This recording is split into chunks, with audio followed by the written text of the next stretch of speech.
This is a look at what's in the box of Dimension. It's basically a ball stacking game, very puzzly. So let's take a look. There's the instructions. It basically shows you, what you're going to be doing. You have these punch-out boards.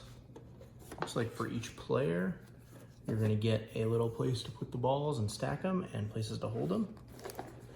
And I guess there's two sides. So with I guess these are the goals, right? So you'll get these goal tiles that says this is your, what you need to do for that round. We have I guess they're very they almost feel like gobstoppers, like that candy.